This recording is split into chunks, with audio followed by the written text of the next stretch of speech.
The Florida Gators take 2 of 3 from Texas A&M over the weekend. What does it mean? Was the overall demise of the Gators ball club greatly over-exaggerated? And is Texas A&M, dare I say, overrated early in this 2024 season?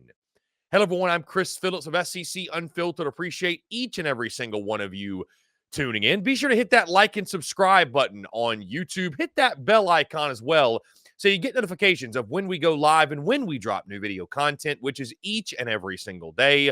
Also, guys, check out the podcast, which drops daily on iTunes, Spotify, Google Podcasts, wherever you get your podcasts. You can also find us on social media, X, Facebook, Instagram, TikTok, and of course, guys, check out our website from the latest from us over at SECUnfiltered.com. Like I mentioned, guys, SEC opening weekend taking place. The series of the weekend was held arguably in Gainesville as the Florida Gators take down Texas A&M, best 2 out of 3 in a 3-game set. Florida taking 2 of those ball games, winning game 1 8-6, dropping game 2 10-6, and winning game 3 to clinch the series over the 4th-ranked Texas A&M Aggies by a final score of 4-2. And guys, this goes back to this. You know, Florida is a team and a program, it feels like, under Kevin O'Sullivan. Doesn't it feel like Florida is one of these teams that plays to the level of their competition? And I don't know it's just because they're trying different things or experimenting with different things in the midweek or whatever it might be, but Florida knows how to cut it on, right? Harrison and I, my typical co-host, when we do our baseball content, we gave our predictions, we gave our picks, and I locked in Florida. And the reason was this. Even though Florida, over the last couple of weeks, the way they opened the season, it's been less than inspiring at times, right? Looked kind of sloppy against St. Mary's and lost that midweek game to Florida State. Guys, you go all the way back to, had the impressive series win over Miami, but, lost a couple games, lost to Stetson in the midweek. Their season opening series, they lost to St. John's in that first game, right? So there's been some moments where you raise an eyebrow and you wondered, what really is this Florida ball club? But when Florida gets in a position like this, when they get into SEC play, guys, you look at Kevin O'Sullivan's tenure, they turn it on. Now, when you look at Texas A&M, guys, again, this was a great series. Great series decided by just a couple of runs. I mean, again, a 2-run ball game in game 1, a 2-run ball game in game 3, just a 4-run ball game in game 2. The question, fairly or unfairly, is going to turn to Texas A&M. Were the Aggies overrated? I don't know that it's fair to say that quite yet. I understand why the question's being asked, because even though Texas A&M went out and played tournament play and, they played some teams like a Southern Cal, like an Arizona State, this was the first real big-time competition that Texas A&M has faced. And it did not go well, right? I think as long as the Aggies are able to bounce back, right, they've got a big series upcoming against Mississippi State, an upstart club who just took 2 of 3-0, by the way, from the LSU Tigers. As long as they bounce back the right way, I think that narrative that they're overrated, they're this vastly overrated club, will die rather quickly. But I understand where it's coming from. Like, maybe Texas A&M, when we say overrated, they're not overrated in the sense they're a terrible ball club. They shouldn't be ranked in the top 25. But are they a top 5 ball club? Are they a top 10 ball club? One could argue, right? You look back at this series, though, guys, great series. Florida offensively, we talked about it all preseason, guys, all throughout the season thus far. Power, power, power. They've got power bats. They've got power arms. I thought you saw that all weekend. When you go out there, guys, and again, I think people look at this, Texas A&M through the first couple weeks of the season had the best pitching numbers of anyone in the entire Southeastern Conference.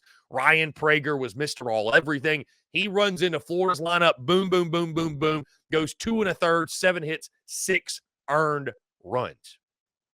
So people are going to ask themselves, okay, were those numbers inflated because of the competition, because you were pitching against Rhode Island and Texas A&M County West State, or are you really that guy? I think Ryan Prager is going to be fine, by the way. But Florida got off in a big fashion. They got off fast. They got off to a quick start. Great job by Texas A&M, by the way, on the road to bounce back. And it's no secret, guys, when Braden Montgomery, Jace Lavalette, when those two guys, when they're playing their best, Texas A&M is going to win a lot of ball games. Braden Montgomery with the big 3-run homer in the first inning of game 2. Jace Lavalette, opposite field home run in that one as well. But, guys, really what this comes down to, and I think one of the reasons why I'm so high on Florida, again, this was a great series. I mean, really, truly, we painted the picture of this one as the series of the weekend. I think it lived up to that going to a game 3. But when you have a guy like Jack Caglione on the weekends, when you have a guy like that you can slide, that is in your Sunday role, that is playing in the field the first 2 days and mashing Mamos, which, by the way, he did all weekend, right? Did all weekend. Then Jack Caglione comes out on Sunday, gives you 5 1/3, 4 hits, 2 runs, 1 earned on 107 pitches, guys. The fastball was 94 to 97. The slider was 86. Threw a couple change-ups in there, but the velo was fantastic.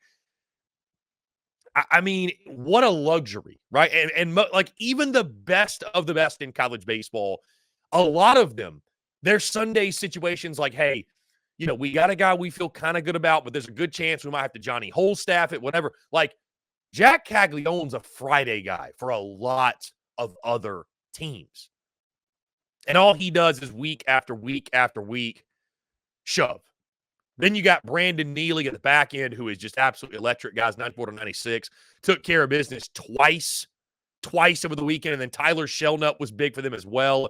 Luke Haven, a big home run in that ball game in game 3. So a great series win for Florida. Again, I think if there was anybody out there calling for the demise or Florida's no good, or this is suspect, that is suspect, at least through one weekend of SEC play, the Florida Gators really, to me, guys, my biggest takeaway just proved they play to the level of their competition. I don't know what it is. And listen, Florida's schedule is really, really difficult in the midweek.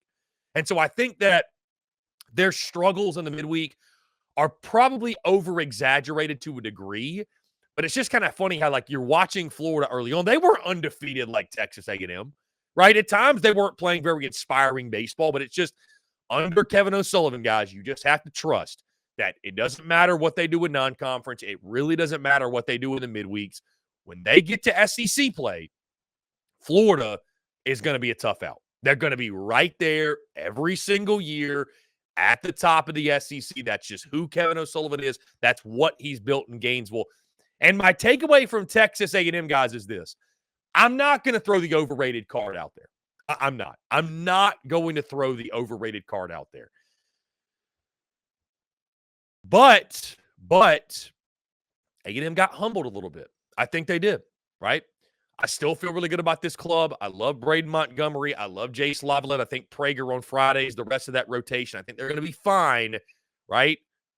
But now let's see how Texas A&M responds, right? Also, my other takeaway, guys, I didn't mention, Jack Caglione, I mentioned many times, the best player in college baseball. I mean, it's just like what he gives you, the value, right? There's all these fancy stats in the MLB, wins above replacement, the WAR stats, like how valuable a player is. I don't know what it is for Jack Caglione, but I mean, the amount of wins this guy is worth would be a really fun study because, I mean, he's doing it swinging the stick twice a weekend. He's also pitching and pitching well, right, in that starter role on Sunday. So a great series victory for the Florida Gators, a team that needed this type of series win. And for Texas A&M now, lots to prove, licking the wounds as they have to go down on the road to respond this weekend when they take on the Mississippi State Bulldogs.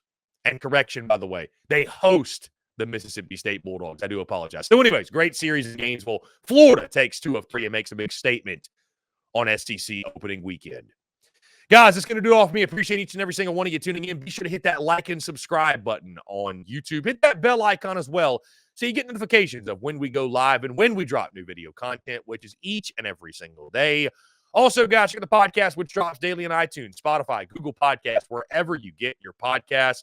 You can also find us on social media, X, Facebook, Instagram, and TikTok. And, of course, guys, stay up to date with the latest from us over at SECUnfiltered.com. Until next time, guys, I'm Chris Phillips of SEC Unfiltered. Appreciate each and every single one of you tuning in, and we'll catch you on the other side.